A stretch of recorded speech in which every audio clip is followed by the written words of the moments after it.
Hey, welcome to the Road and Morale podcast. So, do you ever feel like screaming out in the office, on Zoom, or outside the school gates? For the love of God, come on, really? Then, if this is you and you're looking for an honest, fun, and frank podcast on life and business, then sit back and listen to me, Rona Morale.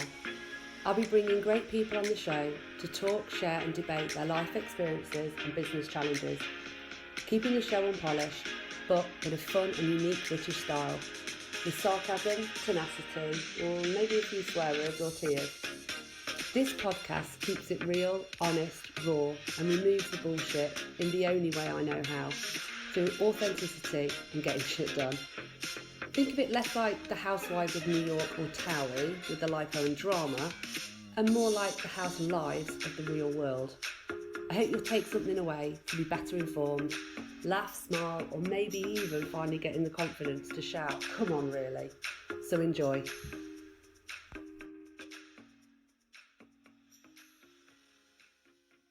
Hi James, welcome to the Road and Morale podcast. How are you? All good, Rona, all good. Down in Joburg, South Africa. Not bad weather today, but we're going into our winter months, not the winter that you know is in the UK, but still difficult for us who are used to warm weather.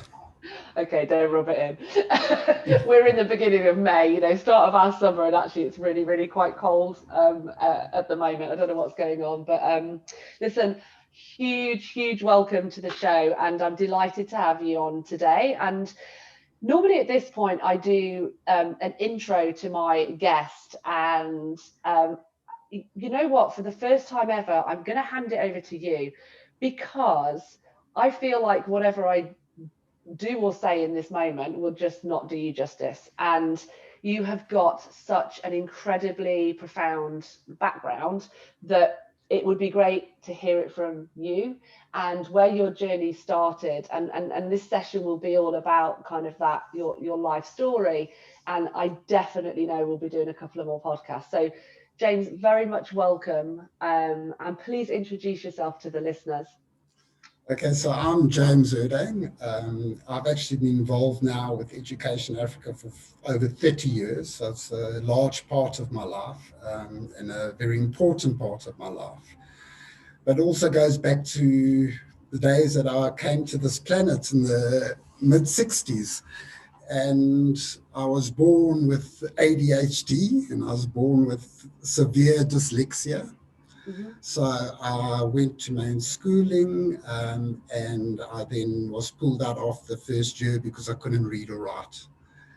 And I had to go then into special needs, which I was there for a few years. But what made it quite interesting there and very different to what special needs is today is that my first year of schooling was in 1970. In only 1967 was the first special needs school in a house in Johannesburg established. Right. So with ADHD and severe dyslexia, most people thought there's something wrong with you rather than something that could be dealt with as it Was is it today. actually called ADHD and dyslexia at that time? Was it recognised as that? Yeah, so I would, look, I can't really give you the exact because I think I was too young then, but that's how I recognize it today. When I grew up, that's what I was told. But as then, it Yeah. was more going also to special clinics to get tested and this and that because people were really thinking something wrong. So for me, then I mainstreamed at the school I went to was Crossroads, which is a good remedial school today. Then I mainstreamed at a school called St. Stithians College, one of the Ivy League schools. I was very blessed to be able to go there. Mm. But I struggled through schooling. I really did. But one thing I did like about school was sport. I excelled at sport. So at least I could do one thing. But it was very difficult for me to get an education. And I've also seen how important it is for people to have an education. So I think that's one of the things that drove me. Then there's the other Mm. side is that I come from a very progressive family. So I've got family members who went into, let's say, self-imposed exile in the 60s and 70s out of South Africa. Yeah. I'm sure even though they went themselves, it would have only been time till they landed themselves in trouble as apartheid entrenched themselves more and more. Yeah. And we're all very similar, which is quite interesting on my father's side. We're all involved in some sort of development work. Yeah. Yeah. And so I grew up knowing about the ANC, I knew and about Mandela and all these things, Yeah. which it wasn't even in the media. So people in South Africa wouldn't even have known the name Mandela because it was banned at a certain generation. So we always knew about this. And I think we were blessed by that in a way. And it was quite nice is that I'm looking at writing a book, and with the ghostwriter, he was down in South Africa some time ago, and we're doing interviews with people. And I was interviewing my ex-headmaster at school, who actually came a trustee of Education Africa. So from the being caned, Oh my he, God, that's he, brilliant. he believed in me and came a trustee. And he was just telling me, and when he was being interviewed, how important was that with my father enabling and helping to get some of the first black children into the private schools in South Africa during the apartheid era. So Yeah. there I saw again, because my father died many years ago, that this is also still part of my blood. So you hear these stories all the time, Yeah. which are quite exciting. So it's part of And your then, DNA then, isn't it? You kind of, even from a very early age, battling with those kind of educational elements, but also within the family, that development, nurture was there, wasn't it? yeah, absolutely. It was Mm. definitely there. As a naughty kid as well, because when you got ADHD, one thing you must learn about ADHD is that you do the deed and then you afterwards you think, oh shit, did I do that? Seek forgiveness afterwards. It's fine. Yeah, you do the deed before you think about it. You only think about it afterwards. And that still continues today. It was so funny. I was in Switzerland receiving the Klaus J. Jacobs Award for social upliftment for child and youth development. Yeah. And the Swiss are so, everything's straightforward. And then here comes James, and they've got this whole function built around me. So now we got to have rehearsals, how you go onto stage and how you receive your award and how you do Right. this. So the president of the foundation, Olivia Jacob, she's there at the rehearsal. So I get up my cell phone, I walk up to her and I grab her. I say, come, let's have a selfie. And she like, and all the other people are looking, you don't do that in Switzerland, sort of thing. then they go through the steps of getting there. So there's a number of awardees and they Yeah. stage, I receive the award and everything.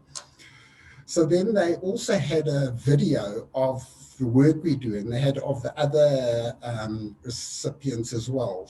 It was really a good documentary, and Bob Geldof, who I know did the voiceover. So The it was quite narrative. nice, Yeah. his narrative, yeah.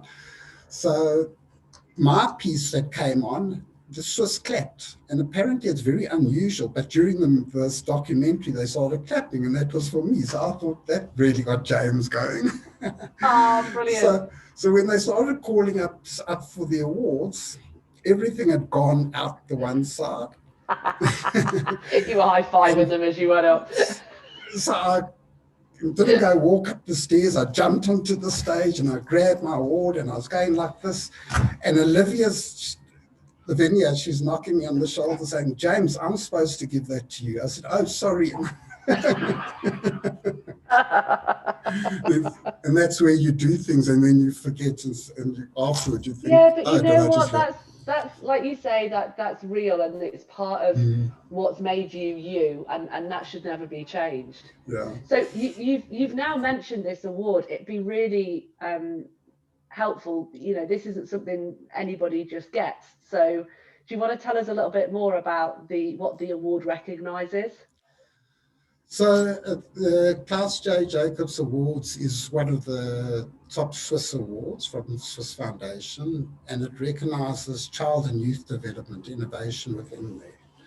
And that's what I got it for. And it was very nice the way I got it, because first of all, I got this thing in the December holidays, what was it, 2-3 years ago, on my computer saying, you have been nominated in the last 50 worldwide. And I think, oh, well, this is some phishing Yeah. or some crap or some fraud or that. then then I thought, well, let me, since I'm at home and I'm not at work, I've got a bit more time, so let me do a bit of research on this, because I did think it wasn't Yeah. true. And I did some research and I thought, wow, this is real. But then you had to go through a whole vetting process. So I got hold of Right. my colleague who was also on holiday, and we developed all the stuff that they wanted, etc.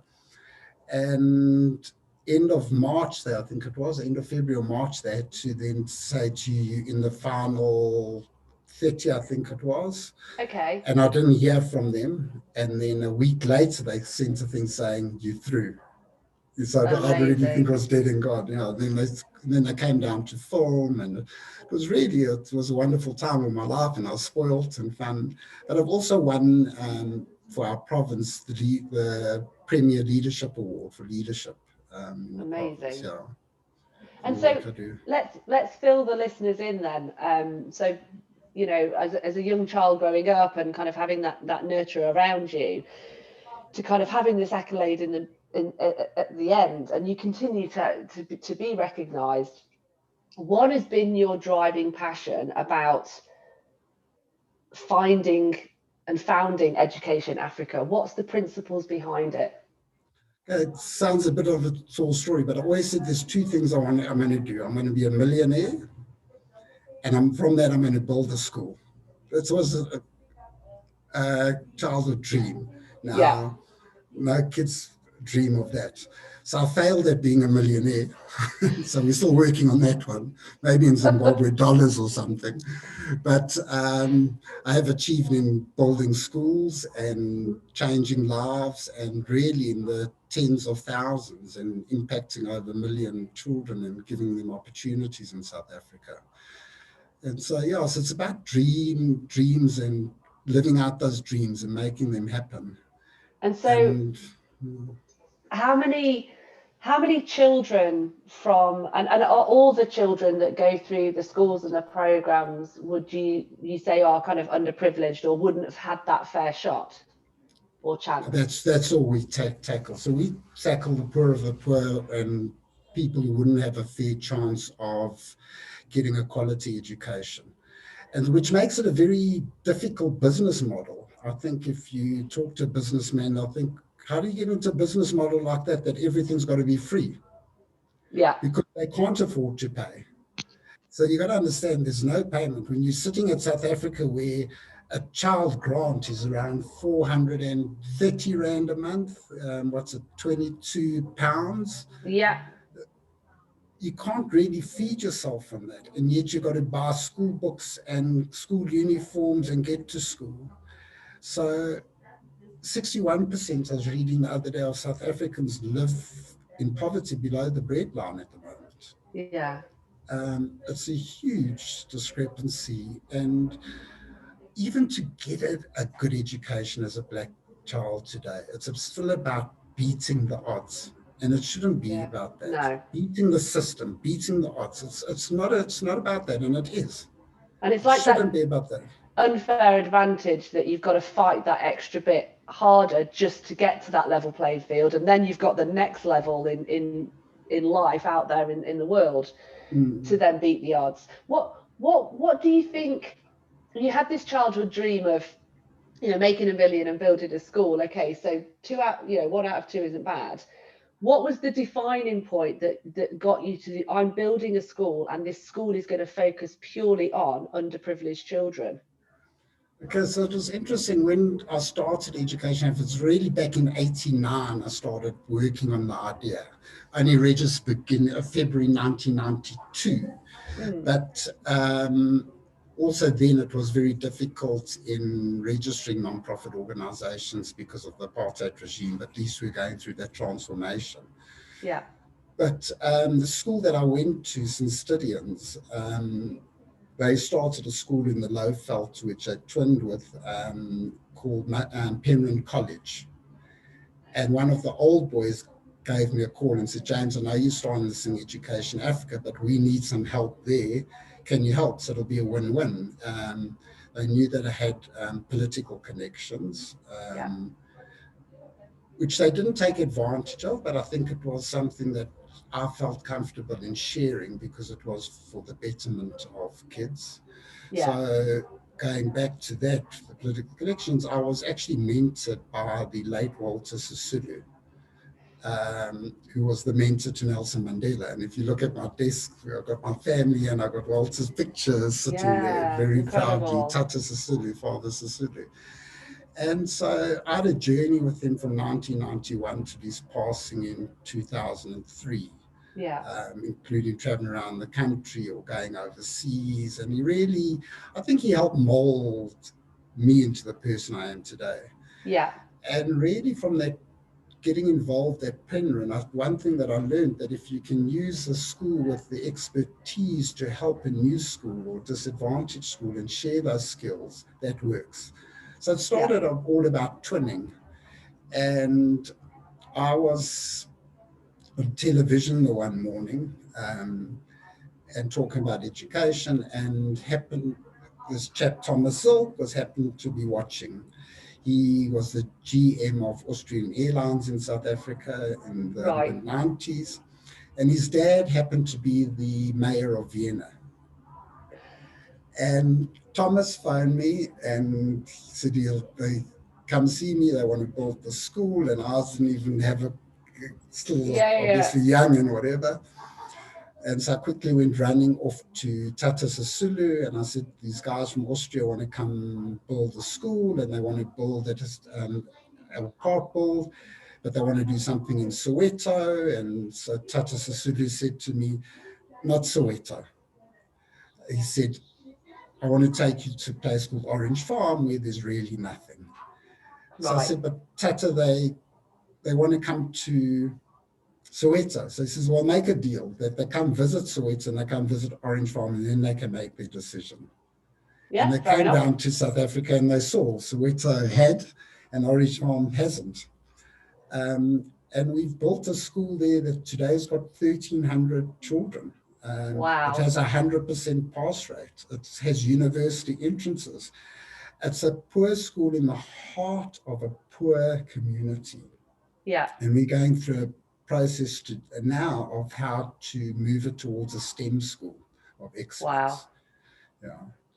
And then I know we're going to be talking another time about the projects, but we do Yes. have different projects, and we have and one thing I do have learned is to run a school and build a school costs a lot of money. Of Um, course. yeah. And obviously programs you have a bigger reach in, so we have a lot of reach there. Um, So the school itself obviously is hugely successful, and what sort of radius around that school are the children coming in from?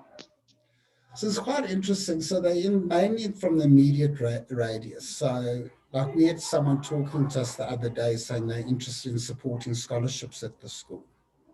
Okay. And then they talk about transport costs. Yeah, there are transport costs for some kids, but not astronomical Yeah. because the distance of. And they say, no, there's got to be transport. There's got to be boarding. It's a good school. You don't get good schools in poor communities. Yeah. And so to try to convince them in the heart of this community, there's a high performance school. It's very unusual anywhere in the world, never mind here. So, and Well, that's what you one, can't imagine it, because I guess as someone, who's kind of, as a Westerner, you think Africa, you think poorest area of Africa, you would never connect the fact that it's got a high performing high school in the middle of it.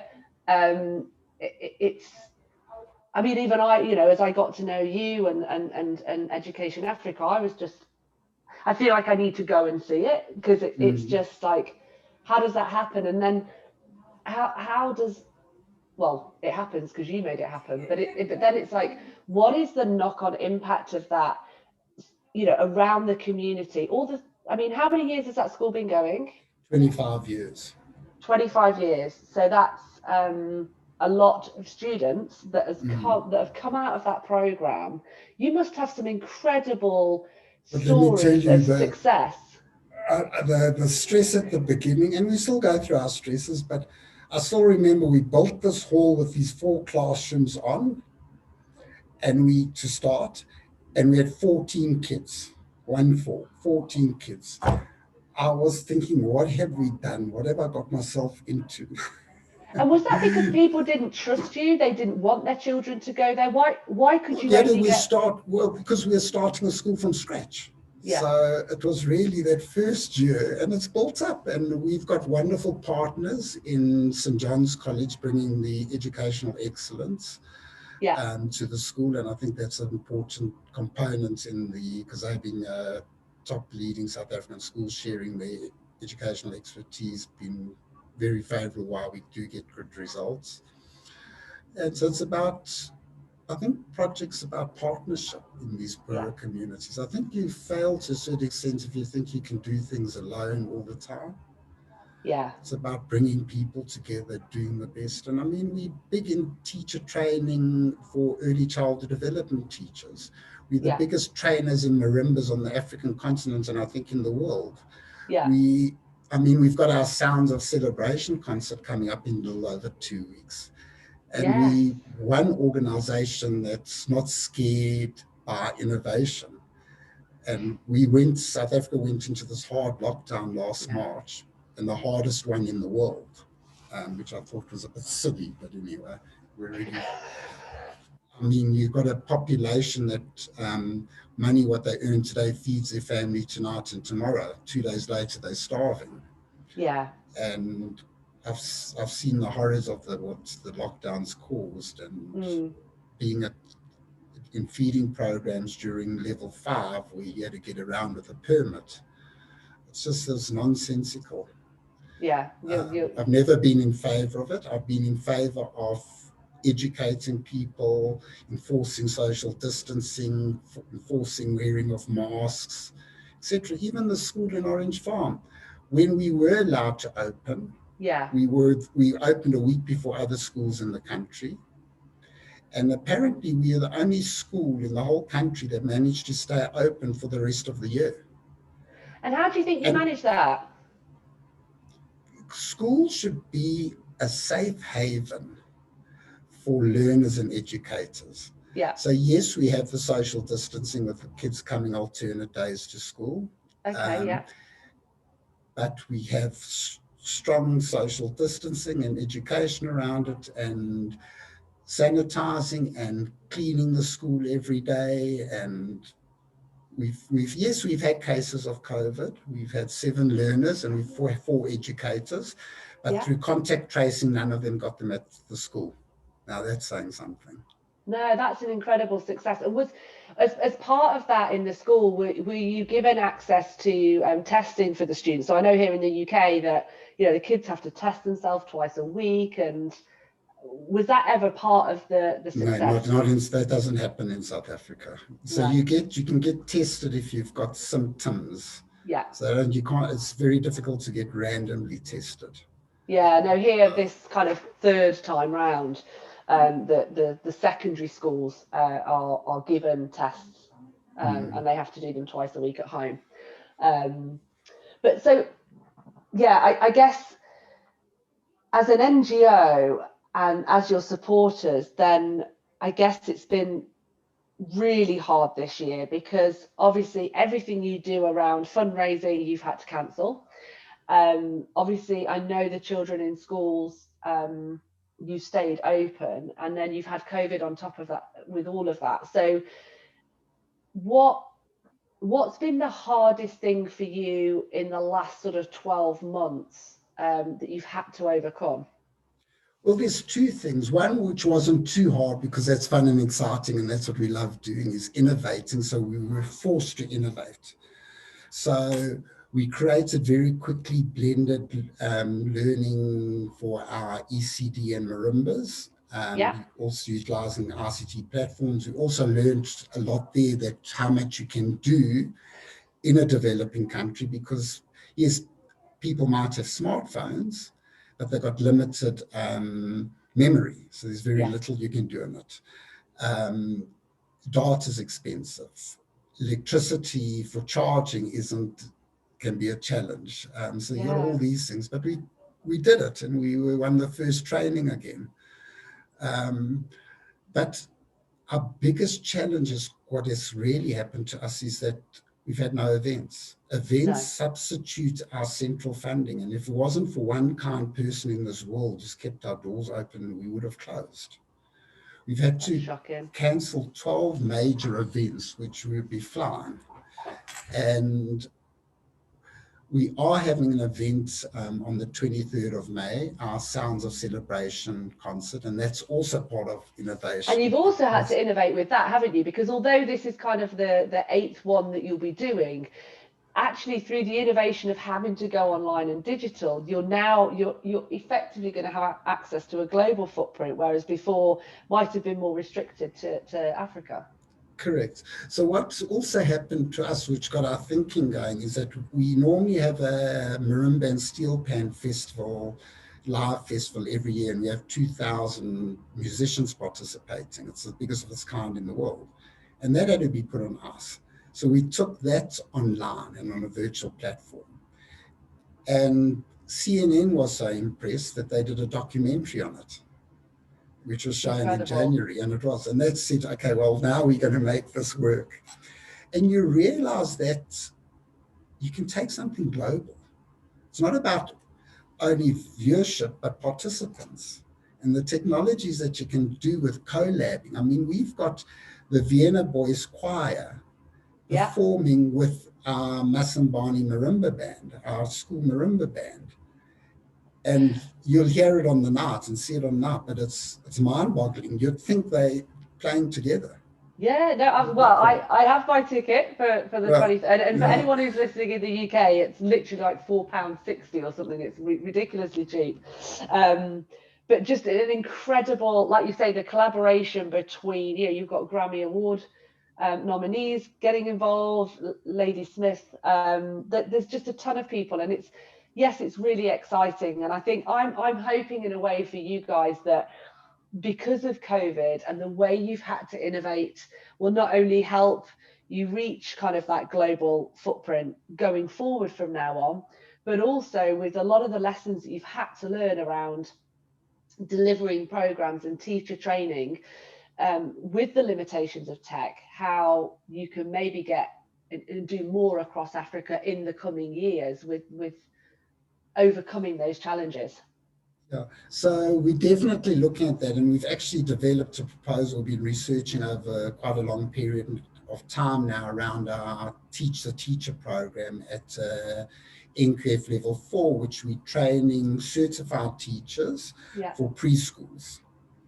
And there's kids in South African schools are just not getting school ready. So that's why you're losing generation after generation, because they're losing their foundation phase. So if we can get more well-educated educators into our preschools, that's going to help get our children school ready, is going to make a difference. And we've been very successful at that. We run 5 centers. We have at any one time 125 teachers every 18 months being trained. Yeah.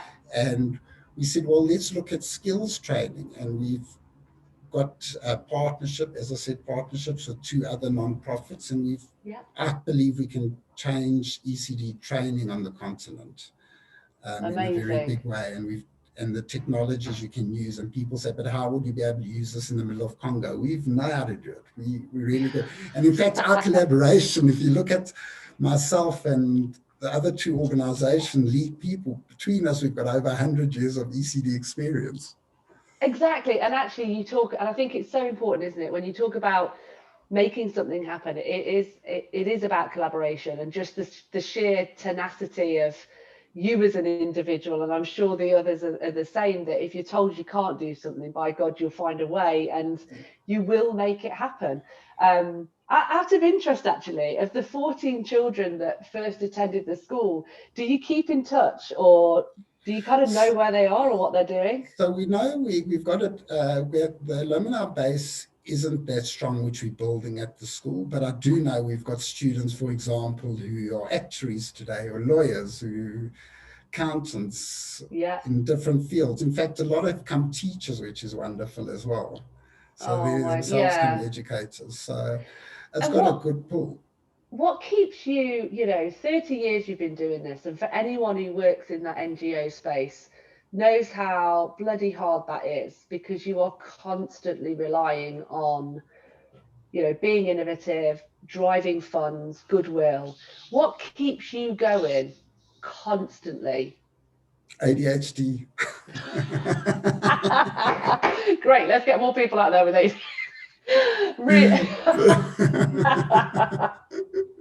Just keeps you energized. Yeah. No, you see on the truth side, you make a difference. It's in a way you get hooked in, because Like a your drug. lives, you change, and you see these kids' lives change, and you're not going anywhere else. No. Yeah. I mean, that I sense just of, wish we had a pool of money. Then we've got all the expertise and we do huge projects. But if we had more money, we could do more, a lot more.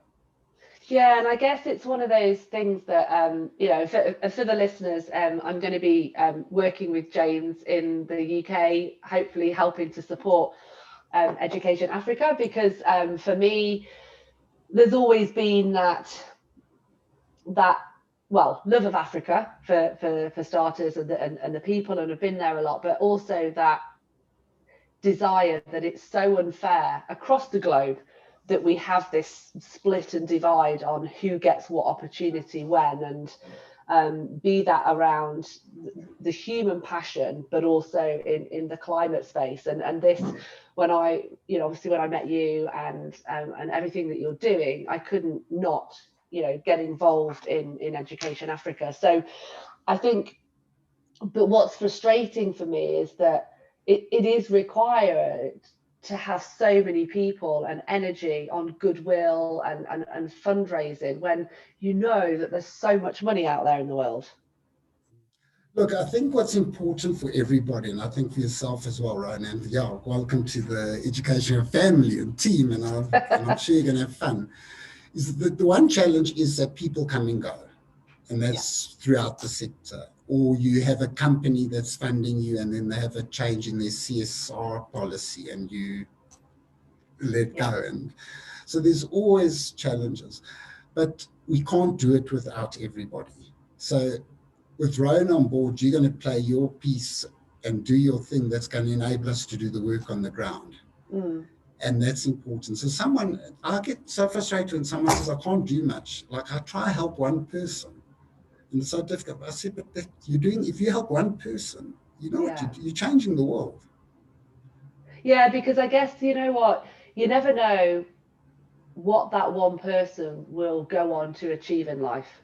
And whether that's, happiness, contentment, kindness, or they become the next president. You just never know, do you? And it's just all about giving someone that confidence and that hope. And I guess as a parent, that's all you really wish for any child, isn't it? You just want them to go out and have the best shot and give it a go. Look, what's also, I mean, because we've been around so long, we ran the South African Model United Nations, which we developed very different to elsewhere in the world, coming the biggest model UN in the world as well, and the only one partnered with the UN. But one of our students was a chap named Abdullah Varachia, and Abdullah went on to study law, and he always volunteered as alumni from school through place. Today he's chairman of Education Africa. That's incredible. So from one of the students, chairman, I can just give you lots of these sort of stories, and I think that's what it's about. And I look up to him and I think, wow, I do. And he's a lawyer, and he's a future strategist, and he's on the global strategy talks and this and that, and it's just wonderful to see that. Yeah, and I guess it's that injection of happiness, like you say, that just gets you hooked, and know that the team have been part of creating that journey for him. And I hope as well that with the kind of the sustainable development goals that we have now, and there's more drive on kind of poverty, education, water, all of those areas, that you will see, hopefully, or we will see, a continued emphasis and role on the importance of providing education to every child, in the world. You can't make the Sustainable Development Goals work unless you get basic education right around the world. Yeah, And and unless you even get that is that right, you're not overwhelming. going to get it, Joss. And that's why they haven't met the goals right through. And they're not going to meet these goals. You've really got to get the buy-in of a population. And the easiest way to get buy-in is educate your population. Yeah. And obviously the developing world's lagging far behind there. Yeah, and it's one of those where you kind of go, wow, I just see that divide getting wider and wider and wider, and the challenge around, if we are to educate every child to a certain level globally and make sure they have the right healthcare, medicines, education, what impact that can have in terms of whether it be caring for the planet or the next generation of leaders, but also the knock-on impacts, of consumption. But we have to do something, as a human race. We shouldn't be out there, literally people starving and dying. And as a Western world, we see it 6 or 7 times a year on comic relief or sport relief, and we raise some money, and those things are vitally important. It just still surprises me that in this day and age and this development, that is still happening. You've had to do what you've done for 30 years, and it will continue long beyond me and you are alive.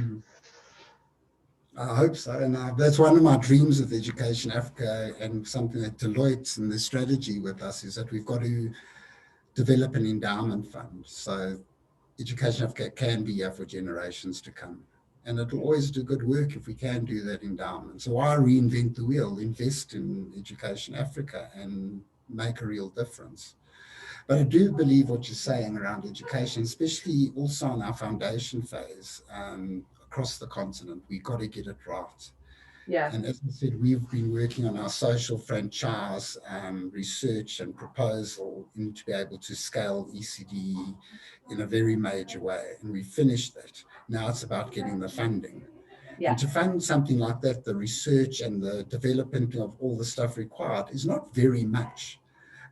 In pound or euro terms, it's like, I think, $500,000 or something. So in rand terms, it's a lot of money. But hey, to gamble that you can change the continent, it's not very much money. And I can tell you now, people who've gambled on James, they forget about Education Africa, it's paid off. The city of Vienna, I do not doubt that for an absolute second.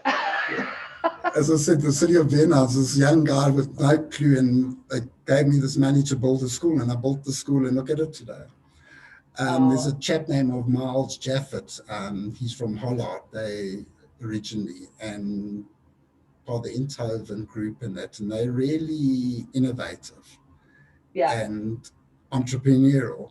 And I remember someone going to introduce me to Miles, I think it was in 92 or something, and I didn't have a proposal, I didn't have anything, and this chap knew I wanted to get this education up going, and Miles said, sit here, and he said, tell me, what do you want? What is your story? What is your dream? I remember him saying, what's your dream? So I was rattling off my dream and story, and he walked out of there and said, James, I'll get you 800,000 rand to start Education Africa.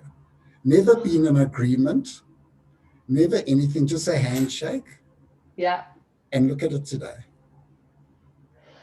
And you know what? It all comes back down to a passion, a dream, believing in you, and you just getting that chance, and then that goodwill just continues and continues. And look, James, honestly, I could talk to you for hours on this, and I do want to delve more into that history, because I know you've absolutely underplayed yourself in terms of your introduction to who you are and your journey. But listen, I'm really looking forward to sharing the journey with Education Africa and sharing it with the listeners as well. So thank you so much for your time, and I'm really looking forward to the future working with you. So thank you so much, James. Thank you, Ryan, and thank you, listeners, and invest in Education Africa. That's what I say. Get in there. I was waiting for you to do that. Thank you, James. Thank you. Okay, thank you. So that's it. You've made it. The show's over. Thank you for being with us. I hope you've been able to take something away, maybe solve a problem, or just know you're not alone. Here's hoping it made you smile with a few laughs along the way. Please feel free to find me on all social media channels, and you can subscribe to my YouTube channel. Just search the Road and Morale podcast. Have an awesome day and see you next time.